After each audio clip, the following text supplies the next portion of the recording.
Зага азив яцхан өнөөдөр бүгдээрээ бизнес эрхэлдэг залуучуудад зориулаад яг юу чамааг одоо хийж байгаа дүн дээр чинь гацаагаад байгаа вэ талаар ярилцъя. Миний анзаарснаар ер нь e-commerce эрхэлдэг ч уламжлалт бизнест борлуулалт хийдэг хүмүүс ихэнх нь нэг 20-с 50 саяын хооронд гацчихдаг. Ер нь 100 саяас доогуур бол гацчихдаг сарын борлуулалтын дүн. Тэгэхээр эн чинь нэг ашигынхаа маржныг нэг 20-с 30% дээр бодоод үзэхээр ерөөхдөө бол нэг 10 сая төгрөг хийдэг, 15 20 сая төгрөг хийдэг. Яг цэвэр ашиг шүү. За тэрэн дээр гацчихж байгаа. Яаж бүгдээрээ энийг 100 руу гаргаж ирэх вэ? 200 руу гаргаж ирэх үү гэж ярьцгаая. Тэгэхээр бид нар гадна талаас асуудлаа хайхгүй. Миний номер 1 хэлэх зүйл бол тэр улс төрийн нөхцөл байдал, татварын нөхцөл байдал, тэ ард түмний боловсрол бол тэр ерөөсөө ч асуудал биш. Эсвэргээрээ өөрснөрөө өнгийгөөд би үйлчлүүлэгч нартай юуг ойлгуулж чадахгүй байна. Надад ямар зарчим дутагдж байна. Би арай харж чадахгүй өнцгүүд байгаа юм биш үү? Би сэтгэлгээгээ өөрчлөх үү гэдэг үнцгээс харах юм бол бид нар сайжруулж болох маш их зүйлсүүд байна. Миний номер 1 анзаарсан зүйл байна. Ерөөсөө л гадагшаа фокустай байх. Энэ бол бизнесийг хамгийн их гацаадаг. Би гадуур сайн хүмүүстэй нетворк хийж чадах юм бол, нэг найзыгаа хурминд оролцох юм бол, нэг найзынхаа юу гэдэг төрсөн өдөрт нь очих юм бол, тэ энэ тентхийн нетворкинг ивент, конференцуудад сайн оролцох юм бол миний бизнес тэлэхтэр боломжууд надад олдно гэж. Бизнесийн чинь тэлэлт зөвхөн өөр дотор ч л байгаа. Бизнесийн чинь одоо байгаа датан дээр байгаа. Тэрнээс ерөөсөө ч гадна талд байхгүй. Энийг дагаад хүмүүс маш их архиудаг, хүмүүстэй нетворк хийж ингэж цаг үрдэг. Тэгээд архиугаад ирэхээр маргааш нь чи бүтэн өдрийнхөө бүтээн хэмжээг алдна те. Чи эрүүл мэндээ алдна, чи гэр бүлээ алдна, чи итгэлцэл үүсгэсэн байсан хүмүүсээ алдна. Маш их зүйлүүдийг замдаа гэж эхэлж байгаа. Тэгэхээр миний хийх зүйл нь ерөөсөө гадна талаас хүмүүсийг хайж, хүмүүстэй уулзаж, учрах гэж нэрээ утсаа барьж гүүгээд те бизнес төсөл танилцуулах гэж яваад хэрэггүй. Ер нь бол chase хийх биш, attract хийх стратеги шиг бол айгүй зүгээр. Юу гэсэн үг вэ гэхээр өөрийнхөө хийж байгаа зүйлээ маш сайн хий. Шимээ гартлан хий. Тэгээд энэ дээр маш сайн контентуудыг бүтээ. Тэгэх юм бол хүмүүс угаасаа өөрийн чинь олоод ороод ир. Өөртөө ч хамтрах гэсэн хоёулынх нь хийж байгаа зорж байгаа зүйл адилхан юм байна. Бид нар ингэж тусалж болохоор байна. Танах ийм боломж байна уу гэж холбогдоод ир. Өөрөө ч утас руу залгаад ирнэ. Нэг юм нь юу вэ гэхээр Монголд ажил төрөл яаж явдаг вэ гэхээр угаасаа бид нар чинь цөөхөн хамтаа жижигхэн зах зээл Facebook дээр угаасаа бүгд нэг нэг гарч байгаа. Хэрвээ чи жоохон чимээ гаргахаар юм хийж чадахгүй юм бол хүмүүс чамруу шавчдаг. Тэгэхээр ерөөсөө энэ нэг жижиг зах зээлийн давуу талыг өөртөө ашиглаж чадах юм бол ерөөсөө чиний гол фокус чинь зөвхөн өөрийнхөө бизнес дээр л анхаарна гэсэн үг. Бизнесийн зөвхөн хөгжүүлэлтэн дээр анхаарна. За хоёр дахь зүйл. Би entrepreneur болно, би бизнес эрхлэгч болно гэхээр нэг л гоё гонж өмсөх ч юм уу те, нэг л гоё хотын төвийн офис суух ч юм уу. Эсвэл нэг л гоё дэлхийгээр ажиллах хүссэн газараасаа remotely ажиллаж болно гэдэг нэг юм хуурамч хөөсөн мөрөөдөл байгаад байдаг. Би бол бүгдийг худлаа гэж хэлмээр байна. Ялангуяа би өөрөө нэгсэн би бол digital nomad болно гэж бодож байсан байхгүй. Тэгээ би нэг Jaquan гэдэг Нидерландын entrepreneur залуутай танилцаад тэр залуу надад хэлсэн зүйл миний бүх үнцгийг өөрчилж байсан. Тэрний юу гэхээр төгөж амьдралдаа долларын тэр бунтан digital nomad хүн харж байсан уу гэж. Тэгээ бодсон чи ерөөсөө тийм олдгүй наац. Би амьдралдаа тийм үнэтэй таалж. Чиний анзаарснаар digital nomad ихэнх хүмүүс хэдий хийдэг байсан бэ? Тэнгүүд нэг магадгүй нэг сарын 4,000-аас нэг 15,000, 20,000, 30,000 доллар гэдэг. Харин ихэнх нь эндээ гацсан. Чи сая доллар хийдэг digital nomad хүн бараг олж харахгүй. Digital nomad хүмүүс бол хувийн жаргалаа өөрийнхөө амьдралдаа маш өндөр хувьтайгаар оруулж ирдэг хүмүүс. Хаан байхын, ямар орчинд байхын, ямар хоол идэхин тэрийг амар чухалчилж үздэг. Энэ чинийгээрээ бизнесийн скейл хийж чаддаг. Жи жинхэнэ бүр юм те эвгүй гаруудыг олж уулзах гэх юм бол тэд нар хизээч юм аялал амраал явж идэх гарууд. Тэд нар ерөөсөө 24 доллар ажиллаж яадаг. Ямар ч талаас нь зөвхөн боддог хийдэг юм бүх юм зүгээр л ажил. Тим хүмүүс л тэгж чадж байгаа гэж. Тэгээ би тэр үгийг ойлгочоод окей, за би ажил дээр төвлөрөх хэрэгтэй байна. Дараа нь би нэг Дубай руу нэг жилээ 2 жилийн өмнө очиж нэг сар амьдарч байгаа. Тэнд бас entrepreneur-уудтай танилцсан. За жинхэнэ сая доллароос дээш хийдэг хүмүүстэй танилцсан чи би нэг юм анзаарсан. Тэр хүмүүст хувийн амьдрал гэж байхгүй. Чөлөө цаг гэж байхгүй.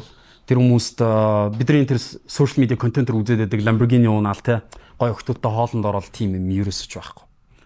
Яг жинхэнэ мөнгө хийдэг хүмүүс бол зөвхөн л ажиллаа гэдэг. Тэгээд нэг бодлоо миний одоо юу гэдэг хөөс маань хагараад яг бодит байдлыг ойлгож байгаа. Тэгээ үнэхээр мөнгөтэй амжилттай болъё гэж бодох юм бол ерөөсөө компьютерийн хаарц хандлт дээрээ бөксөө цавдах юм байна. Өөр энд ямар ч шалтгаан тооцоодох хэрэг байхгүйсэн юм байна. Хөл компьютерийн хаарц. Тэгээ гарууд бол яваасаа яалчгүй л өдрийн 8-12 цаг компьютерийн хаарц сууж.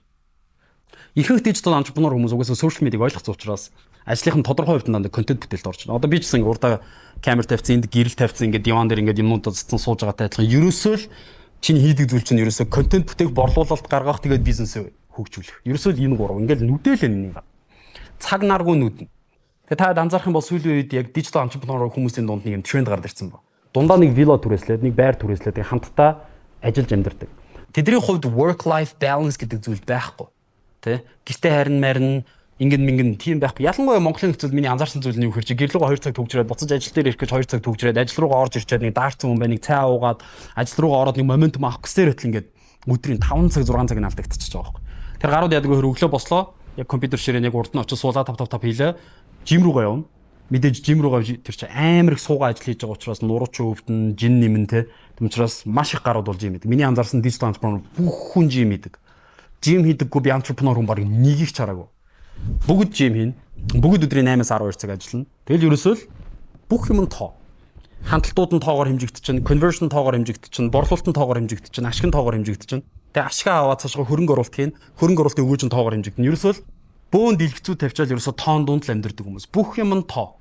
Энэ дунд хувийн жаргал, миний бодлоор, миний мэдрэмжээр, би миний мөрөөдөл, би юм өнчин нохоонуудад туслахыг хүсдэг. Би төрийн бас байгууллага юу ч байхгүй. Зорилгоо тодорхойлцсон. Зүгээр амьдрал нь олон өнгө шиг биш, зүгээр хар цаг өнгө шиг гэсэн. Тийм хүмүүсүүд л мөнгө хийж чадж байгаа. Амжилтаа дэслэж чадж байгаа. Тэгэхээр бид нар ингээд ер нь YouTube-ийг ингээд үзэж байгаа шүү дээ, тий. Тэгэл эдгээр ингээд Lamborghini унаалцтай амар гоо аялал private jet нь суугаал эдгээр. Би ч өөрөө дөнгөж нэг анх бизнес руу орж ирж байгаа үед бол team content амар үздэг байсан байхгүй YouTube дээр. Дандаа lifestyle content гэсэн. Ийм том yacht. Ийм том private jet. Lamborghini. Шинэ Lamborghini.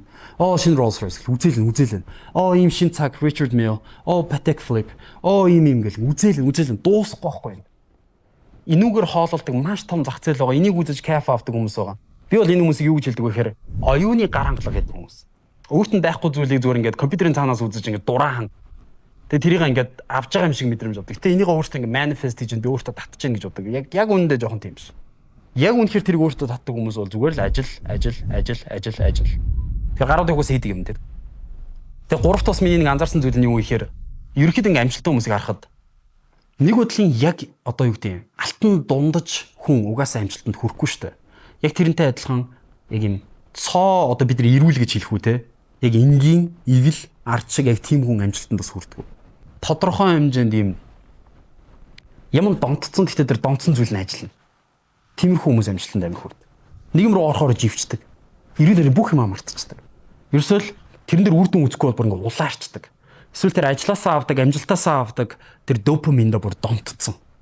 Ерөөсөө бүр ингээ тэр хүнд ерөөсөө мөнгө ч чухал шүү. Одоо та хэд ингээ Elon Musk гэдгийг харангууд 500 тэрбум долларын хөрөнгөтэй гэсэн энэ хүнд ерөөсөө мөнгө нь ямар шамаагүй гоосдаг. Тэр мөнгө нь өсчлөөдөг, унжлөөдөг, хувьцааны зах зээл хөдөлжлөөдөг те. Ерөөсөө байдлаа явахгүй. Ерөөсөө гол юм нь ерөөсөө л ажил. Хүн төрлөختнийг multi-planetary species болгох. Марс руу нисэх те. Роботууд бидэрт хэрэгтэй. Чип хэрэгтэй. Autonomous cars бидэрт хэрэгтэй гэл. Ерөөсөө л тэр хүний боддог зорддог зүйл нь тэрийг бүтээх гэх тэрэндээ донтцсон. Мөнгө нь бол зүгээр бонус. Тэгээ бас нэг юм байна. Та хэд нэг ийм зүйлээ сонсчихсан үгүй юу?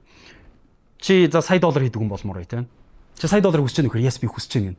Тэгвэл чи сая доллар хийдэг хүний тэр сэтгэл зүйн нөхцөл байдал, тэр хүний ажиллаж байгаа тэр дарамт асуудлуудыг хүсэж байгаа нөхөр нөө. Чи өдөрт 18 цаг ажиллах уу хөрнөө. Чи цаг болгон асуудлуудтай нүүр тулах уу хөрнөө.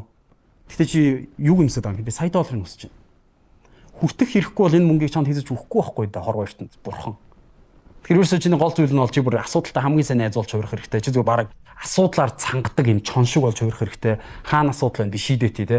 Одоо ингээд танаа үйлчлүүлэгч нар чинь чам руу DM бичгээр нэг юм уншихгүй зүхтаагаад ингээд байдаг үе үүдэн штэ те. Дөнгөж бизнес эхэлж байгаа бүх хүнд байдаг баг. Ингээд контрбут яа дахиад асуудал. Ямар ядаргаатай би бүр яг солиорлоо гэлээ тийм үе. Bro ихэндээ тийм байдیں۔ Яванда чи яадаг вэ гэхээр асуудал гараад ирэхээр би тэр доор нь шийдээд өгчий гэдэг тайп руу орчдөг байхгүй бүр тийм төвшин рүү. Яг тэр эдрийг шийдэхгүй бол миний бизнесийг энэ үйлчлүүлэгч нарын сэтгэгдэл угаасаа унгааж байгаа юм байна. Миний бизнес живж байгаа юм байна. Нэг гой зүйлс нь юу гэхээр бизнес бол ерөөсөө л доороо цөмөрцсөн Титаник завил гэсэн. Бизнес чи өдөр болгон минут секунд тутам живж байгаа. Одоо чи энийг үзэж байгаа чиний бизнес чи живж байгаа. Энэ бокс дотор ч ороод ирсэн нэг хүн чамаас юм асуусан чи одоо л хариулаагүй те. Видеоны чинь доор нэг коммент ороод ирсэн чи одоо л reply хийгээгүй. Тийм биз дээ. Хүргэлтээ хүлээж байгаа хүн байна. Бараа нь одоо олж очоогүй. Чи энэ болгоныг deliver хийх. Эднэртэй чи ихэндээ ингэ цугтаагаад байдаг байхгүй. Яа би ингээл ийм их ажил хийх юм уу яа. Ингэж их олон цаг компьютераар сууж мөнгө олох юм уу. Яа ямар ядаргаатай мэй. Яг ийм хүмүүс л хурдан мөнгө олох, азар мөнгө олох, эрсдэлтэйгээр мөнгө олох гэдэг юм руу ороо авчиж байгаа.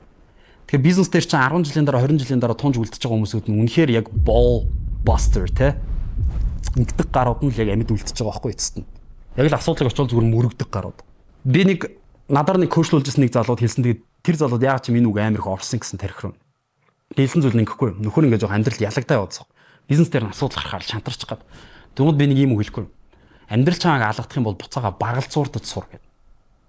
Тэ хэр оргийн баачка нааг ингэж доор дарж авахгүй шүү гэдэг тийм өндөр стандарттай гэж.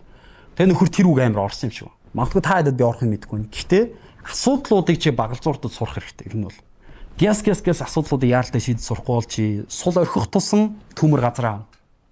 Завч нь улам илүү живнэ. Буцааж ухраахын аргагүй асуудал нөхцөл байдлууд руу орно. Тэгэхээр ерөөсөө бизнес хийдэг хүн чинь ерөөсөө 24/7 фокус мөнхийн асуудлуудтай тулсан шийдсэн. Гэтэ ганц юм шийдэж байгаа процессоос чи кайф авдаг болж ирэх хэрэгтэй байна. Би шийдчихлээ. Дараагийн асуудал хаана нэг юм Африкийн мим шиг видео дээ шүү дээ. I want problems always гэл тэ. I don't want peace. Ер нь нэрнгэсэ яг тийм гарууд л урттай явж байгаа. Тэгэхээр миний зүр гол хэлэх юм нь уртын хараатай мөнгөн дээр төвлөрөхгүйгээр зөвхөн хүмүүсийн асуудлуудыг шийд. Тэгэл болов. Тэр асуудал чи ихний ээлжин зүгээр дижиталаар шийдэж болно, контентоор шийдэж болно, жижигхэн зөвлөгөө өгж болно, жижигхэн бараа зарж болно, жижигхэн нас хэлж болно. Тэг яваанд томорно гэсэн.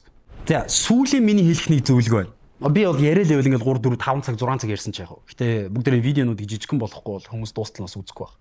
Сүүлийн миний нэг хэлэх зүйл нь юу гэхээр чи бизнес хийхэд бол яалч зөрөгтэй байх хэрэгтэй. Бусад намайг юу гэж бодох бол би яриагаа царайгаа гаргаад яриа ярьсан чи хүмүүс намайг шүүмжлэх юм болов гэж бодож байгаа юм бол бизнес хийж чадахгүй. Чи бүр ерөөсөө ийм бусдын үйлдэл бодол чамд ямар ч хамаагүй тийм дархлаатай, сэтгэл зүйн дархлаатай. Тийм байж чи бизнес.